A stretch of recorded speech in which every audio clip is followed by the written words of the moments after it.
Premier vendredi de l'année 2025, c'est toujours un plaisir d'être en votre compagnie. Voici les titres de ce journal. Célébration du Nouvel An avec les soldats engagés dans l'opération Mirador dans la Pendjari. Barthélémy Kassa a partagé les premières heures de 2025 avec la troupe. Il était en compagnie du préfet de l'Atakora. Les précisions dans ce journal. Nous vous amenons dans cette édition à la découverte de Dame Sylvia Prudencio. Elle est shoesmaker, véritable autodidacte. Elle totalise plusieurs années d'expérience. Restez avec nous pour en savoir davantage sur elle. Fin du tournoi Petit Camp à Kouandé organisé par Marius Gono. Ce tournoi vise à mobiliser la jeunesse autour du cuiron afin de promouvoir la cohésion sociale. Il a réuni 15 équipes. Les détails à suivre. À nouveau, bonjour.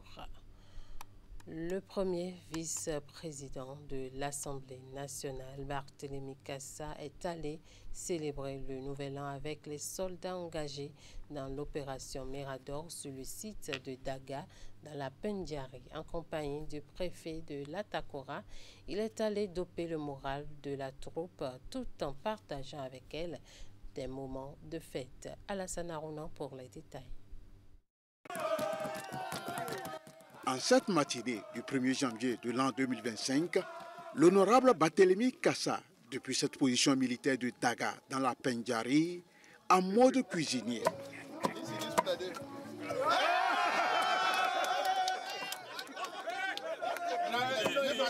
Quelques coups de pilon pour l'igname pilé, le voici ensuite devant la marmite de Amior, mais choisi pour la troupe en ce jour de fête. Commandant!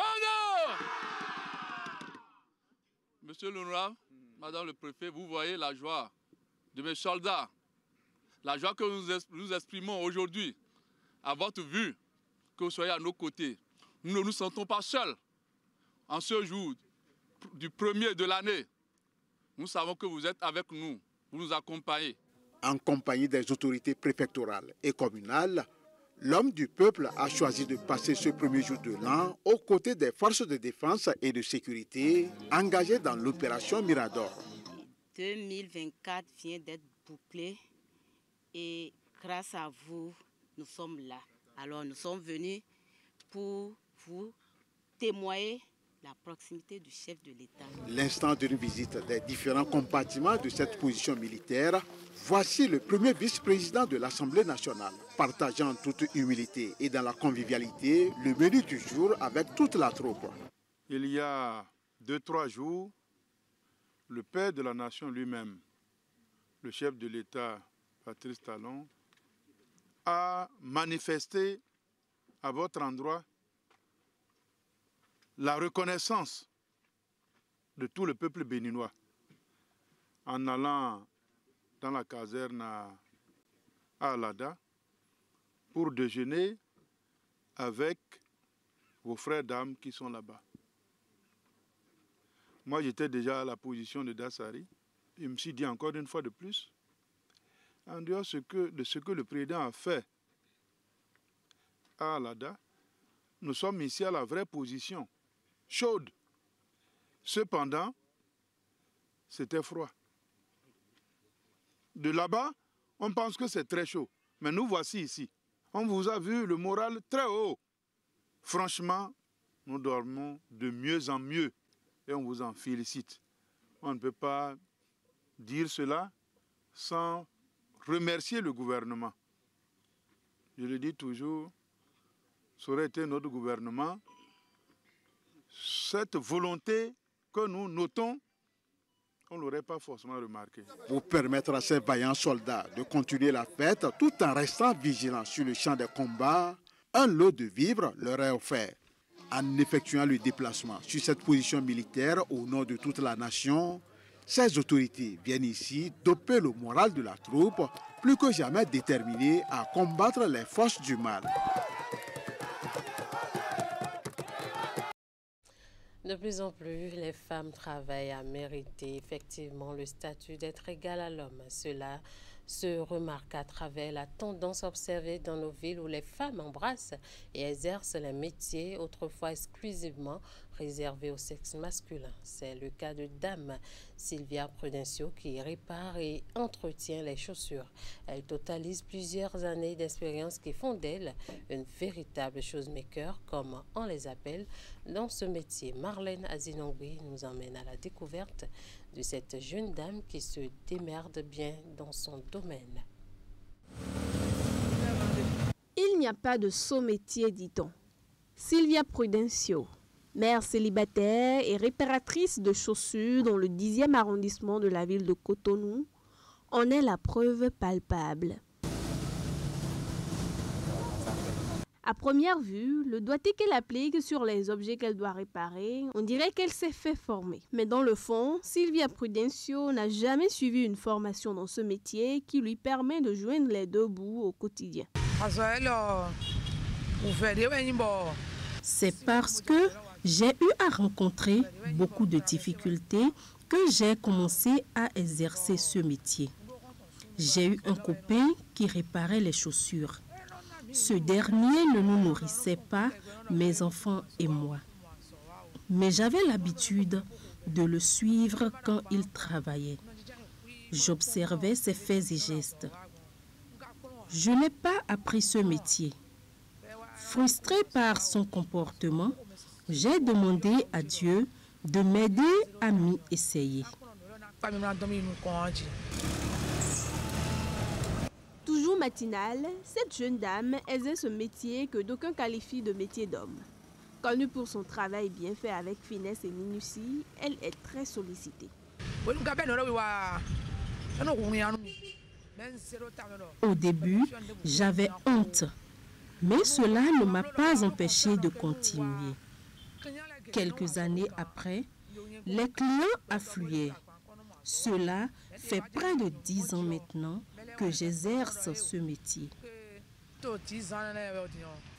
Généralement, les premiers clients s'amènent vers la réparatrice de chaussures en début de matinée et pas de répit pour le reste de la journée, confie-t-elle. Après les salutations et explications du client sur la qualité du service qu'il recherche, on passe à l'étape des négociations pour ce qui est du coût de la prestation. Je viens de temps en temps voir madame pour lui proposer mes chaussures qu'elle essaie de réparer et je suis souvent satisfait. Je l'ai connue quand elle était de l'autre côté, elle était sur l'autre voie. Bon, c'est juste quand je viens en ville, je cherche quand même des gens et pour me réparer mes chaussures.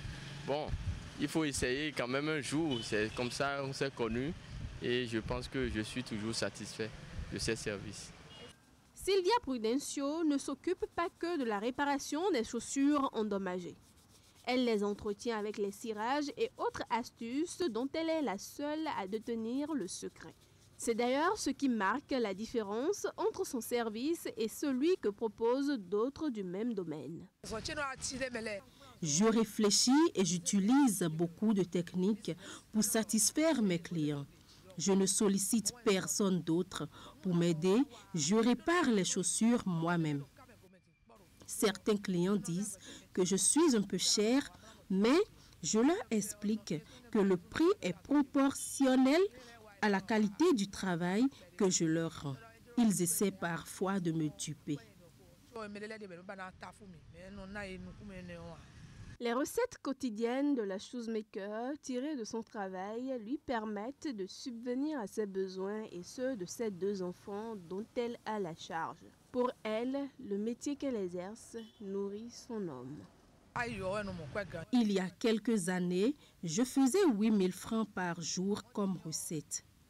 Aujourd'hui, je suis pratiquement à 5 000 francs par jour. Il y a des jours ou des semaines au cours desquelles je n'ai pas de clients. L'essentiel pour moi, c'est de nourrir mes enfants, payer leur scolarité et mon loyer. Dans cette satisfaction qu'elle affiche se cachent des difficultés qu'elle tente de résoudre au quotidien. Je rencontre d'énormes difficultés dans ce métier. Les aiguilles me déchirent les doigts, le marteau me blesse. C'est très compliqué, mais vu que c'est cela qui me nourrit, je m'y fais. Surtout quand il s'agit de coudre les rondiès, c'est plus difficile. Je ne me décourage pas au vu de cela, car je n'ai vraiment pas le choix. Je rends juste grâce à Dieu au quotidien. Dans un monde en pleine évolution, où le marché de l'emploi devient de plus en plus exigu, chacun se ferait son chemin pour assurer sa survie. On parle santé à présent. Nombreux sont ceux qui, par ignorance ou par méconnaissance, font usage du coton-tige ou de divers accessoires pour nettoyer les oreilles. Cette pratique, qui n'est pas conseillée selon les spécialistes, peut gravement endommager l'oreille, un organe très sensible. Comment doit se faire l'hygiène des oreilles? Quelles sont les bonnes pratiques à avoir? Éléments de réponse dans ce reportage. Pour nettoyer mes oreilles, j'utilise coton-tige. Je prends le coton-tige et que je nettoie correctement l'intérieur pour faire sortir les cérumen. Comme Jacob, nombreux sont ceux qui utilisent le coton-tige, les bûchettes d'allumettes ou autres accessoires pour nettoyer leurs oreilles. Ce geste, très vite arrivé à la moindre gêne au niveau des oreilles, peut conduire chez le médecin ortho-rhino-laryngologiste, comme ce jeune garçon qui est venu faire le lavage de ses oreilles ce matin. Il ressent des douleurs atroces et sa mère a décidé de l'amener en consultation. Parfois, quand on finit le bain, j'ai l'habitude de prendre le coton-tige pour dire, parfois peut-être il y a de l'eau qui est rentrée dans l'oreille, donc c'est souvent comme ça, on procède au nettoyage des oreilles, mais j'ai constaté que il a certainement mis quelque chose dans l'oreille au moment où moi je ne suis pas là, ou bien au moment où il s'amuse avec ses soeurs ou son frère en question.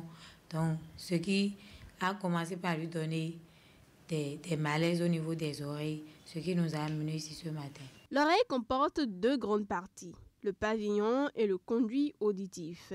Un conduit qui a des propriétés qui lui permettent de nettoyer naturellement tous les débris qui se déposent au niveau de l'oreille. Il est inutile donc d'introduire un objet externe pour assurer sa propreté, martèle l'ortho-rhino-laryngologiste. À ce niveau également, il y a la production du cérumen qui est une substance protectrice de l'oreille. Donc, pour parler d'une hygiène au niveau de l'oreille, on dira qu'une bonne hygiène va consister à ne pas agresser l'oreille, que ce soit avec des produits d'hygiène ou des accessoires qui peuvent ne pas être adaptés. Ne pas respecter ces précautions, c'est exposer ses oreilles à des conséquences parfois irréversibles. On peut conseiller toutefois un nettoyage du pavillon. Là où il y a les reliefs au niveau du pavillon, on peut faire le nettoyage et cela, ça peut se faire quotidiennement lors des bains avec l'éponge et du savon. On peut laver le pavillon et rincer à l'eau propre, puis après assécher avec une serviette propre. Par contre, ce n'est pas conseillé de nettoyer le conduit pour ne pas agresser le conduit et créer des infections par l'agression. Donc, il faut respecter le fonctionnement auto-nettoyant du conduit auditif externe. L'oreille est un organe complexe important du corps humain. Elle reçoit des informations sonores et les transmet au cerveau pour les analyser. Elle nous permet de communiquer avec l'environnement qui nous entoure. Dans le même registre, les relais communautaires du département du Koufo sont en formation depuis ce début de semaine, quelques mois après leur identification sur le terrain. Il s'agit surtout de la première phase d'une série de formations qui vise à leur donner les rudiments nécessaires pour leur intervention sur le terrain. Les modules de formation se déroulent sous les yeux du préfet du Koufo qui parle ici des enjeux de cette formation. Christophe Megbedji sur des propos recueillis par Nassi Salossé et Florando. Si les relais travaillent bien, nos formations sanitaires vont chômer. Parce que la plupart de ces maladies, si on les prévient, on ne tombe plus malade. Et c'est le rôle des relais. Et ces relais-là vont nous aider. Ils seront entre les formations sanitaires et les communautés. Ils seront l'œil des formations sanitaires. Ils vont les informer en temps opportun de tout ce qui bouge sur le terrain relativement aux maladies. Et vous comprenez que leur rôle est important. C'est pour ça que nous leur avons demandé de bien suivre cette formation-là pour mieux nous aider demain, pour que nos parents ne tombent plus malades, pour que nous puissions mettre l'accent véritablement sur la prévention. Surtout la prévention, afin que les efforts par rapport aux curatifs puissent diminuer.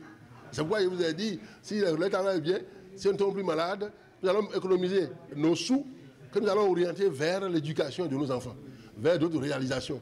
Et vous allez voir que nos formations sanitaires, nos médecins, nos sages-femmes, nos infirmiers vont commencer par chômer parce qu'ils n'auront plus rien à faire de nos formations sanitaires. Et eux-mêmes seront même obligés de descendre.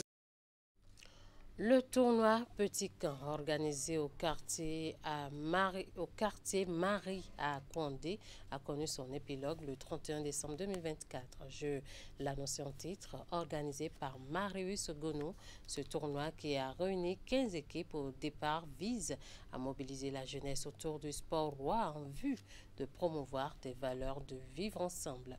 Pour cette grande finale, les gladiateurs et les pompistes se sont affrontés. Laquelle de ces deux équipes finalistes a remporté le géant trophée? Abdou Sahabi Idrissou nous le dit dans ce reportage. Une scène de liesse des supporters et joueurs de l'équipe des gladiateurs, vainqueurs de la première édition du tournoi de Petit Camp organisé au quartier Marie à Kouandé.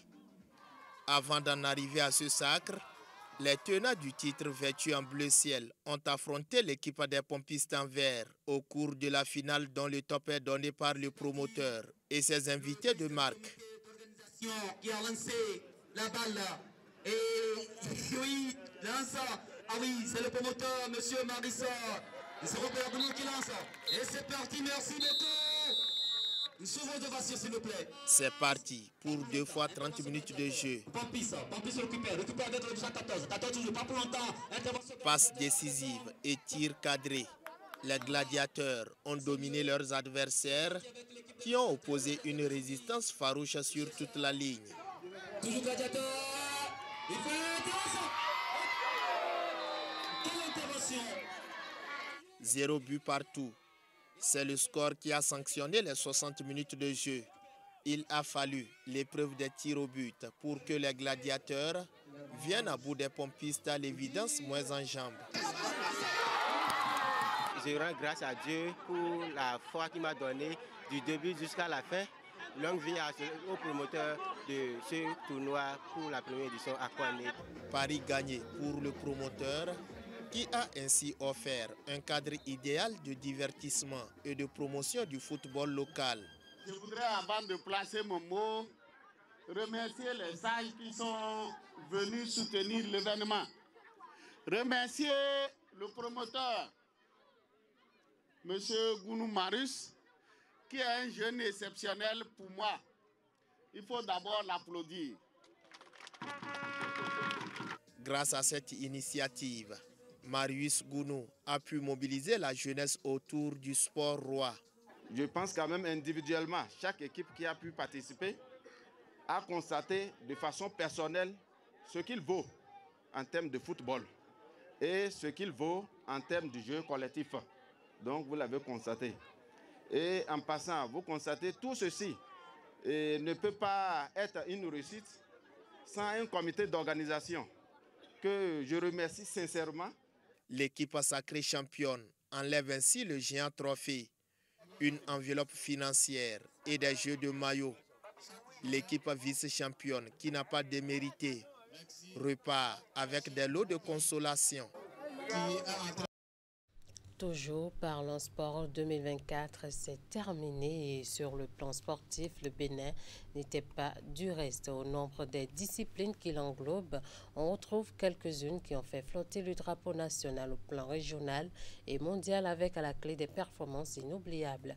La rédaction sportive de votre chaîne préférée Canal 3 a mis en lumière ces joueurs et athlètes qui ont impacté positivement le peuple béninois. Suivez le rétro de l'actualité, bilan en sport avec Candido Rinto et Julie Chou.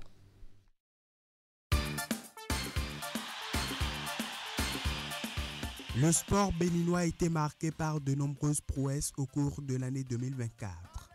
Le football est à la première marche du podium avec le retour du Bénin à la phase finale de la Coupe d'Afrique des Nations après 2 absences. Auteur d'un parcours résilient enregistré au cours des qualifications de la CAN Maroc 2025, 6 matchs, 2 victoires, 2 nuls et 2 défaites, les Guépards ont pu arracher leur qualification pour la prochaine messe du football continental. C'était au cours de la dernière journée où ils ont arraché un nul de 0 but partout face aux Chevaliers de la Méditerranée. Un résultat qui a permis à Guénotre et ses hommes de signer la 5e qualification du Bénin à la CAN. On l'a fait dans la difficulté, mais on a réussi. Aujourd'hui, le Bénin va à la CAN. Le Bénin sera à la CAN 2025. On peut être fier de ce qu'on a réalisé avec ce groupe de jeunes joueurs. On vient d'écrire l'histoire, c'est quelque chose d'incroyable. Et c'est quelque chose qu'on n'oubliera jamais. Ça n'a pas été simple, mais la solidarité du groupe et puis ces jeunes qui ont apporté toute la fraîcheur et les anciens qui les ont accueillis, ça donne une équipe vraiment très intéressante.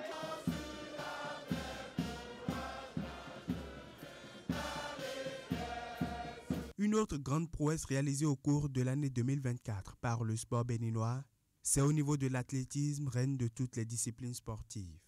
Noélie Yarigo, la guéparde de la Pandjari, a décroché la toute première médaille mondiale pour l'athlétisme béninois et pour le Bénin. En finale du championnat du monde de la discipline à Glasgow en Écosse, la spécialiste du 800 mètres s'est offert la médaille de bronze. Ceci avec une performance de 2 minutes, 3 secondes 15. Un rêve devenu une réalité pour l'athlète internationale béninoise après 8 années de chasse. Je n'ai vraiment pas de mots. Cette médaille, je l'attendais depuis 8 ans. Pour tous ceux qui m'avaient dit que je ne pouvais pas y arriver, voilà la réponse. Il ne faut jamais désespérer, il faut toujours travailler et croire à ses objectifs. Toujours en athlétisme, la reine de l'heptathlon en Afrique, Odile Arwanwanou, a elle aussi signé une performance remarquable au championnat d'Afrique d'athlétisme au Cameroun. Elle est sortie sacrée championne d'Afrique pour la 3e fois consécutive. Quelques semaines après cette prouesse, elle sera portée disparue à Rouen en France, où elle habite. Mais quelques jours après, la triple championne d'Afrique rentre chez elle, saine et sauve. Au niveau de la discipline de la balle orange, le Bénin était en terre malgache pour l'édition 2024 du championnat d'Afrique de basketball 3 contre 3. À l'arrivée, les Guépards et Amazon terminent au pied du podium avec à la clé une 4e place obtenue sur les 2 tableaux. Une performance qui a permis au Bénin de se hisser au devant de la scène au classement FIBA 3 contre 3 de ce mois de décembre en Afrique. C'est vrai, on aurait pu faire mieux, mais je dis que c'est pour la première fois dans l'histoire du basketball béninois que pour une Coupe d'Afrique, nos sélections se retrouvent à l'étape des demi-finales et à la 4e place. On ne va pas s'asseoir là-dessus, non, pas du tout. C'est de poursuivre sur cette lancée-là, parce que le plus gros objectif pour nous, c'est Los Angeles 2028. Les championnes en titre du Bénin étaient aussi présentes aux éliminatoires de l'Africa Women's Basketball League au Libéria. Énergie BBC a fini la compétition à la 4e position. Donc on avait 3 matchs à jouer. On avait gagné 2, on a perdu 1. Et ce qui nous a ramené en demi-finale. Cette demi-finale, on l'a perdu contre la première équipe de la Côte d'Ivoire, FBI. L'autre discipline dans laquelle le drapeau béninois a été hissé au devant de la scène internationale, c'est le Maracana. Au cours de la première édition de la Coupe du monde de la discipline tenue à Abidjan, Côte d'Ivoire, les Guépards maracanais finissent vice-champions. En finale face au pays hôte, le Bénin s'est incliné sur un score de 3-0 et finit sur la 2e marche du podium de la Maramonde 2024. Le Guépard maracanais, Séverin Afouda, s'offre le titre de meilleur buteur de la compétition avec cette réalisation. On voulait tout donner pour aller chercher cette première édition de la Coupe du Monde. Mais fier quand même des joueurs, mais on repart quand même déçu. avec le sentiment du devoir à moitié rempli. Le handball aussi a fait rayonner le Bénin à l'international. L'équipe de Flowers CNSS du Bénin termine vice-champion des 45e championnats d'Afrique, des clubs champions à l'Ayoune au Maroc. Auteur d'un parcours résilient jusqu'en finale, Flowers CNSS a bien essayé de décrocher le tout premier trophée du Bénin au championnat d'Afrique des clubs champions, mais la barre était un peu haute face à Al-Ahly d'Égypte, championne en titre. Aimé Sébior et ses hommes s'inclinent sur un score de 43-22 face à l'équipe d'Al-Ahly d'Égypte. Le champion en titre du Bénin s'offre ainsi la médaille d'argent et Adidja Handball Club termine à la 5e loge de la compétition. La gymnastique béninoise n'a pas voulu rester en marge de la fête. Les gymnastes béninois ont porté haut l'étendard du Bénin au 18e championnat d'Afrique de gymnastique aérobique au Caire en Égypte. Ils ont raflé 10 breloques dont 3 en or, 5 en argent et 2 en bronze. Une performance qui positionne le Bénin deuxième sur le continent en matière de gymnastique aérobique derrière l'Égypte. Le sport béninois en 2024, c'est aussi la participation des athlètes béninois au JO de Paris 2024. Ils étaient au total 5 à défendre les couleurs du Bénin à la 33e édition, déroulée dans la capitale française dont 2 directement qualifiés. Il s'agit de judoka béninois Valentin Winator, éliminé aux portes des 8e de finale dans l'épreuve du judo des moins de 81 kg. Il y a aussi Noélie Yarigo qui a été éliminé aux portes de la finale du 800 mètres pour la 3e fois consécutive après 2016 et 2020. J'ai tout donné, mais bon, c'était un jour sans pour moi. Je demande vraiment pardon à tous les Béninois qui m'ont suivi et qui ont mis le cœur. Parallèlement aux JO, le Bénin a aussi été représenté aux Jeux paralympiques de Paris 2024. Marina Rundaloan a arrêté sa course en finale du lancer de poids. Le sprinter Faisal Atiba, lui, est éliminé au premier tour préliminaire du 100 mètres. Aligné dans la catégorie T47 hommes de la 2e série, il termine sa course avec le 5e meilleur temps avec un chrono de 11 secondes 24. Une performance insuffisante pour rejoindre le tour suivant. Objectif principal non atteint pour le para-athlète béninois, mais il a pu améliorer son record personnel qui est de 11 secondes 35. Je savais que ça devrait être une course très serrée, très intense. Du coup, je me suis concentré et à donner le meilleur de moi derrière le coup des pistolets et à maintenir une vitesse excellente et en respectant la technique de course comme cela se doit. En dehors de ces disciplines, le Bénin a connu des exploits dans d'autres sports, notamment au tchoukball, au bras de fer sportif, au bodybuilding et à la randonnée pédestre.